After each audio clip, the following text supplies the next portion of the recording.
Hello, YouTubers, friends, compatriots, bootlicker, shills, desolate herds, peasants, vassals, Zionists. I'm a useful idiot, and today I want to talk about the fact that Barack Obama, when he visits Israel in March, is going to receive the Presidential Medal of Distinction. Pretty catchy title for a medal. And this is the first time in history that a sitting U.S. president has been given this award. Although when I read the Israeli article on this, they noted that this award has only been around for a year. So to say that it's the first time in history the sitting U.S. president has gotten the award is a little media bone thrown to Obama.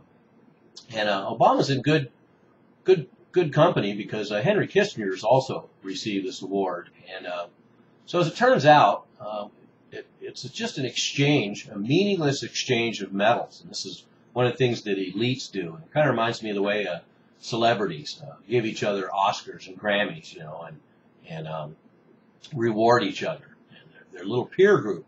And that's what we have here. And because as it turns out, last June, Obama presented Shimon Peres the Presidential Medal of Freedom less than a year ago. So they're just exchanging meaningless medals. One called the Presidential Medal of Freedom, the other one the Presidential Medal of Distinction. So the Israelis are kind of into distinction, and the U.S. is kind of in freedom. So I guess that's how that works. So Shimon Peres has been very supportive of Barack Obama, especially because Barack Obama has helped Israel put together their Iron Dome missile system, and really hasn't taken them to task on all their human rights violations and violations of international law and UN laws. But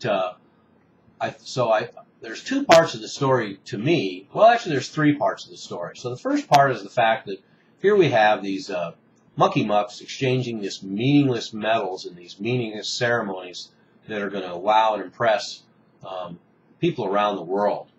This inane gesture, but it seems to work. People love this kind of shit.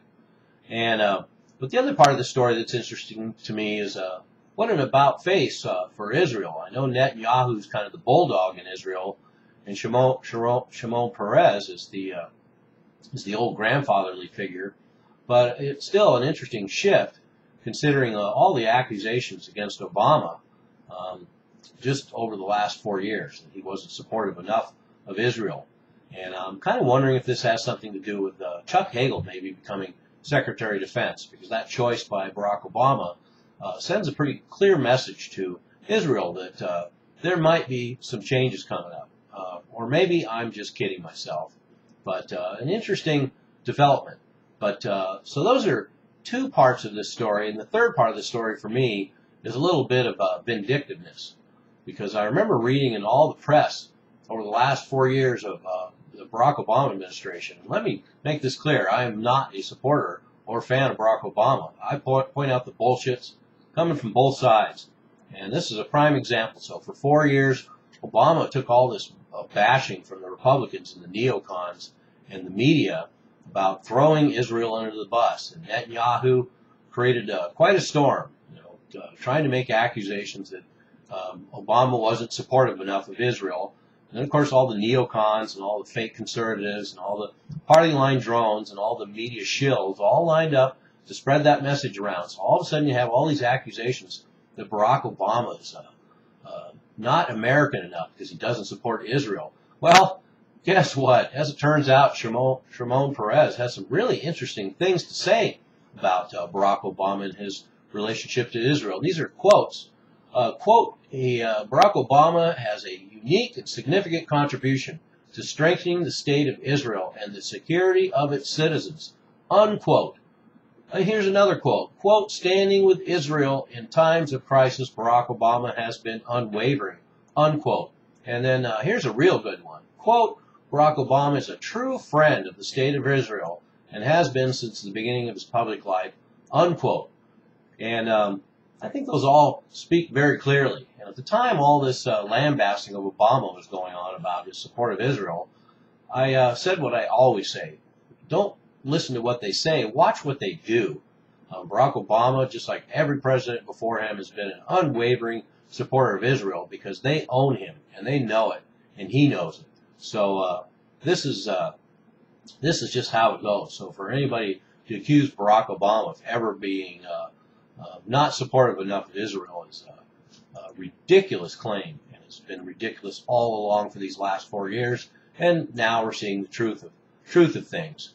And of course, let's remind everyone too, the last 4 years, Barack Obama has been instrumental in carrying out his part of the Israeli foreign policy all over the Middle East. So Israelis have hardly anything to complain about. And of course, the money keeps flowing from Barack Obama, just like it did every other administration. And so it goes.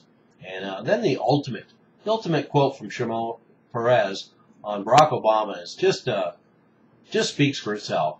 And he said, quote, Barack Obama is fulfilling the values of democracy, human rights, solidarity, and peace across the world.